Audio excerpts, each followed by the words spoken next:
Melon du Val de Cis, c'est une marque que j'ai déposée en 2000, je crois. On a commencé en 99 par 1 hectare de melon.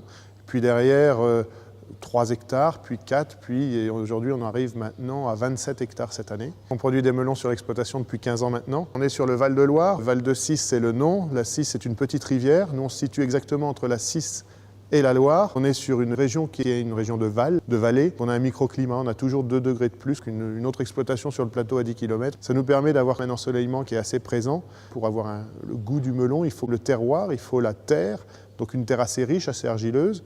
Et derrière, le soleil fera le sucre. Donc on a besoin d'un ensoleillement quand même assez important. Le 15 avril, quand on plante, on utilise d'abord un paillage plastique. Ce paillage permet de réchauffer bien les racines pour que la plante se développe. Et puis ça évite l'enherbement aussi. On a très peu de désherbants en melon qui fonctionnent, qu'on finit par ne plus en utiliser. Vraiment, le plastique sert à l'enherbement. Par-dessus, on met un tunnel, ce qu'on appelle un tunnel nantais, qui fait une serre. Il faut vraiment le cueillir à maturité pour que derrière, il ait déjà son taux de sucre. Il ne va pas mûrir dans la cuisine de la ménagère.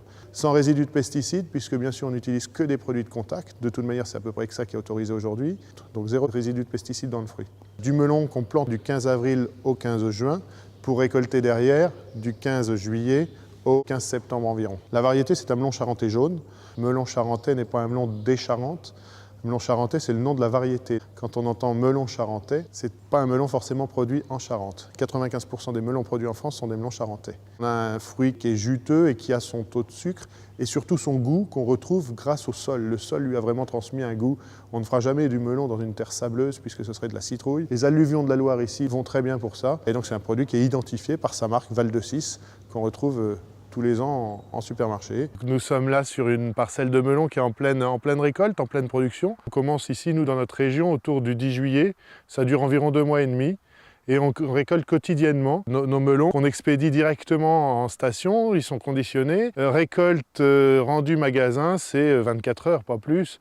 On a tous les acheteurs tous les jours au téléphone. C'est rendu directement au supermarché le lendemain matin. Pour cueillir un melon, on a 3 critères. D'abord de couleur. Un melon doit déjà jaunir un petit peu. Ensuite, on le confirme avec le pédoncule qui craquelle. Donc un melon qui a le pédoncule craquelé est un melon qui a pris son taux de sucre. Si on a un petit doute, la première feuille qui est à côté du melon, si elle fane, c'est vraiment un signe de maturité aussi. Donc c'est les 3 critères qui permettent de récolter un melon.